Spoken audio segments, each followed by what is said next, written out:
Assalamualaikum warahmatullahi wabarakatuh. Kembali lagi bersama saya Armina Asa. Kali ini di segmen apa itu, yaitu saya ingin mengangkat mengenai apa itu read aloud. Nah, mungkin Bunda sekalian itu pasti pernah melakukan aktivitas ini atau mungkin pernah mendengar apa sih sebenarnya read aloud, kemudian ada kelas-kelas read aloud kayak gitu kan. Nah, read aloud yaitu membaca nyaring atau membaca dengan keras. Nah, mungkin aktivitas ini pernah Bunda sekalian lakukan kepada anak-anak sekalian ya. Jadi kita membacakan buku, tapi membacakannya itu dengan suara yang keras begitu ya, dengan suara yang keras ya, dengan suara yang nyaring sehingga anak-anak kita itu mendengar dengan jelas. Bahkan disampaikan dari banyak literatur ya Bunda sekalian bahwa read aloud ini adalah metode membacakan buku kepada anak supaya anak itu tertarik ya, tertarik mendengarkan cerita kita, tertarik kepada buku, kemudian mencintai buku dan mencintai membaca. Itu read aloud. Nah, sebenarnya apa sih manfaatnya read aloud sendiri? Ada sih beberapa referensi yang kemudian saya baca. Selain itu juga apa yang saya rasakan sendiri ketika saya itu rutin senantiasa membacakan buku kepada anak saya yang kemudian dibacakannya itu dengan keras ya, dengan nyaring. Nah, lalu apa saja manfaat read aloud itu? Manfaat read aloud itu bisa membangun kedekatan kita kepada anak karena kita itu bareng sama anak membacakan buku, kemudian melatih ya kecerdasan anak ya, atau merangsang ya lebih tepatnya ya, merangsang kecerdasan anak sebab banyak informasi yang kemudian kita berikan.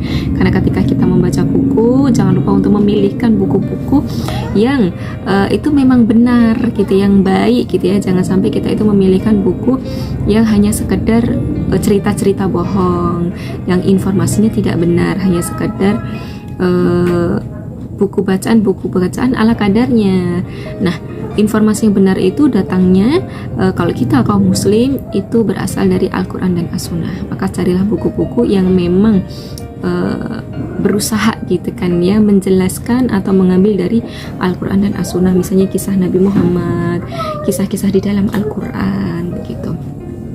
Nah, selanjutnya apalagi yaitu bisa menambah kosakata anak. Ini akan membantu cara berbicara anak untuk lancar menyampaikan pendapatnya, mereka bercerita, terus juga bisa merangsang kecerdasan anak tadi ya. Selain itu juga bisa membangun kekritisan anak, karena ketika kita membacakan buku akan semakin banyak informasi kan tadi yang kemudian kita berikan ke anak dan anak mendapatkan informasi itu, maka anak akan membandingkan gitu kan ya, membandingkan apa yang ada di dalam buku dengan kehidupan sehari-hari. Terus selanjutnya kita mudah ya, manfaat selanjutnya kita sebagai orang tua mudah mengarahkan anak. Sebagaimana saya pengalaman pribadi, saya lebih mudah mengarahkan anak ya, salah satunya itu dengan melalui media buku. Jadi misalnya supaya anak rajin ngaji, supaya anak itu berkata yang ahsan, berbuat baik, senang berbagi, itu lewat media buku begitu. Sehingga read aloud bisa digunakan sebagai sarana untuk membentuk ya karakter anak, adab, akhlak gitu ya, bahkan pemikiran-pemikiran atau sakofah Islam yang lainnya. Nah, terakhir manfaat read aloud ketika kita itu ya, para bunda, orang tua itu rajin membacakan buku secara nyaring kepada anak, maka insya Allah anak akan tumbuh menjadi anak yang soleh, yang cerdas, yang cinta ilmu. Sebagaimana para ulama ya, harapannya kita, generasi-generasi kita itu adalah generasi-generasi yang mencintai ilmu begitu betah ketika mereka itu membaca buku, belajar gitu ya, sehingga akan terlahir generasi-generasi yang cerdas dan soleh.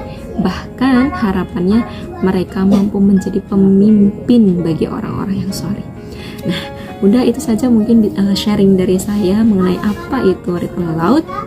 yaitu read aloud, ternyata adalah membaca nyaring. Salah satu metode membacakan buku untuk anak bisa dimulai dari sejak mereka kecil, bahkan di dalam kandungan pun bisa, karena bayi itu sudah bisa, ya bayi di dalam kandungan itu sudah bisa mendengar, ya.